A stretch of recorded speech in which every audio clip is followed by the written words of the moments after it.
These are pictures of him in the hospital. He can't walk right now. He may never be able to walk again. There's not anything you want to say to his family that's suffering right now? And today, some of city's traffic engineers actually hopped on a bike to see what riding on Ocean Drive is like, and it's pretty scary. And flames just shooting very high above the roof. Take a look. What they're doing right now is just kind of cleaning up. I'm told the fire is under control. It's easy to see how this place would attract criminals. There's plenty of brush to hide out in. Because it was a beautiful day out there for that walk, too. And for all the details, we go to meteorologist Dave Fraser in the Weather Center. So we took a look at the Facebook site to see what people are saying about this project, and here's some of the comments. A Corpus Christi family says they didn't even know their house was on fire until a neighbor told them. And we spoke to the Crawdaddy's manager earlier today. He actually let us borrow his sound level meter, and you can see right now the music is registering right about 80, 79.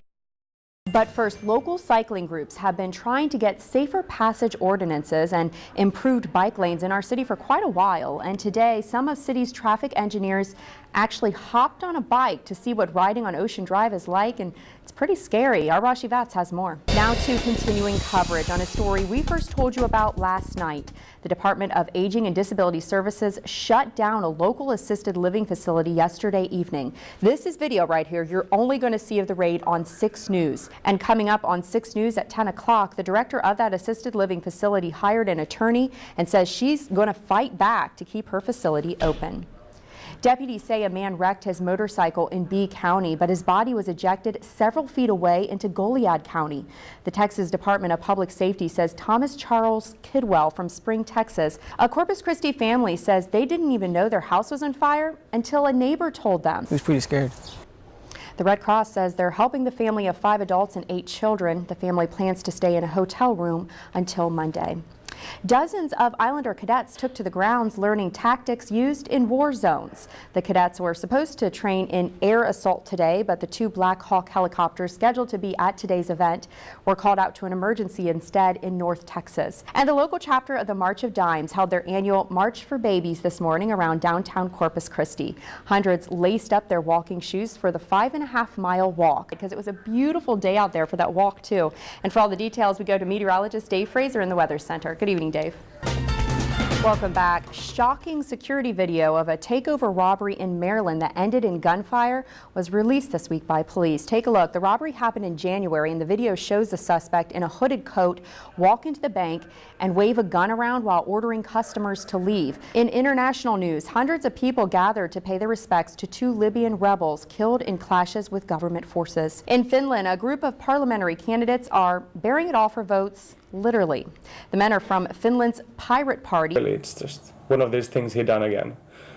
An interesting approach. A stranded blue whale found its way back to the deep sea today thanks to the help of Sri Lanka's Navy. Huge waves washed the whale ashore. And back at home, another beautiful day with blue skies and the sun shining. Meteorologist Dave Fraser is in the Weather Center for a preview of what's coming up. Hey there, Dave.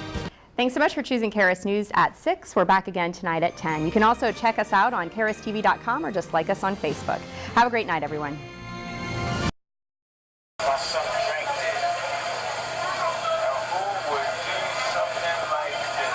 Ronald Dennis, the customer you just heard talking, said the plastic he found in his son's cup seemed to be endless. It just got longer and longer and longer. Dennis says he pulled up to the Whataburger drive-thru at Castores in Galahar, made his order, and brought it home. He says his teen son, who has a developmental disability, actually drank from the cup until his mother realized something was wrong. Well, when I seen it, I just gagged. I kept throwing up. I'm like, oh my God, what is in this cup? So Dennis grabbed one of his sons and took a camera to Whataburger to confront the people behind the counter. See, this is a big shop. No, ma'am, that's not because it's a big store.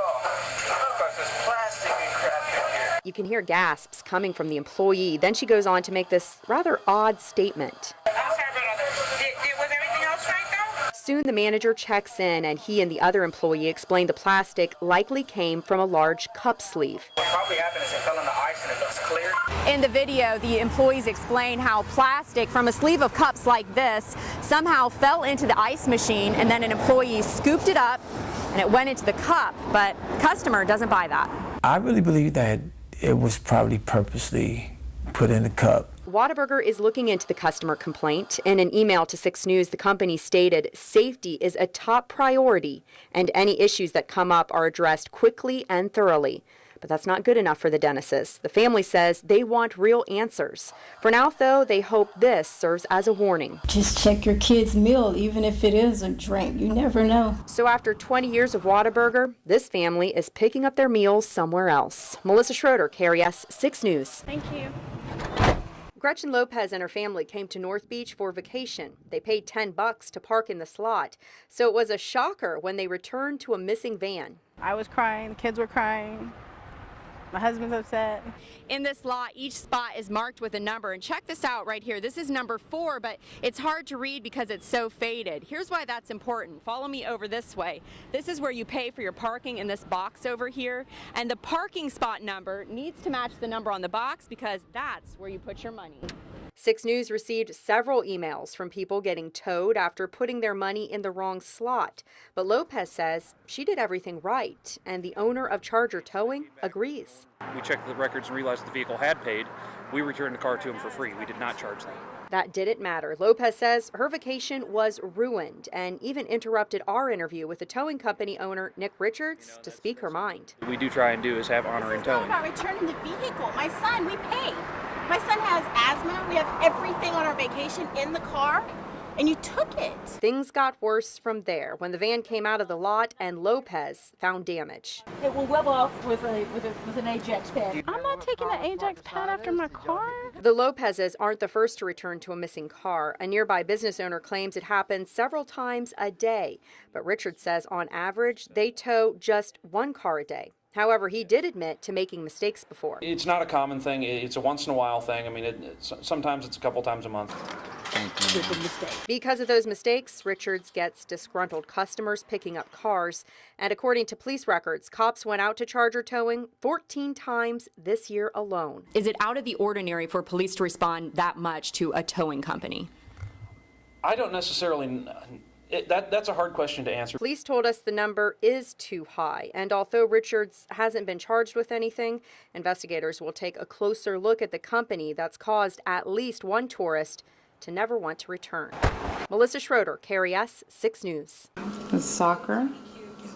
Delia Munoz Ramirez bought this charm bracelet to remember her son and the things he loved.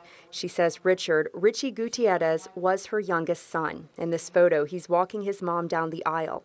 She says he was a kind man who loved his 2 children, so she was overcome with grief when she got the devastating phone call. I said, "What happened to Richie?" And he goes, "He's been shot." Sheriff's deputies say Gutierrez heard shots coming from his neighbor's backyard last July. He went to check it out, and that's when investigators say this man, Damian De Leon, shot him twice in the chest. To me, it was like somebody stabbing me with a knife. I mean, the pain was just so horrendous. Since the murder 9 months ago, Ramirez tried to get answers about what happened. She says she calls the district attorney daily, but he rarely picks up. When he does, he'll only tell her it's under investigation.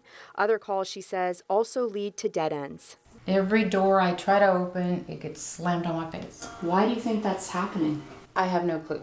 Right now we're headed to the San Patricio County District Attorney's Office to see if we can find some answers on this case. The DA's secretary said he would talk to us, but we had to turn off the camera. Then he only said there's a follow-up investigation underway. He refused to answer any other questions, which doesn't sit well for this grieving mother. So what is the holdup? He murdered my son. He needs to pay for what he did. But Ramirez says she doesn't plan to stop searching for answers until justice is served for her little boy. Melissa Schroeder, Action 10 News.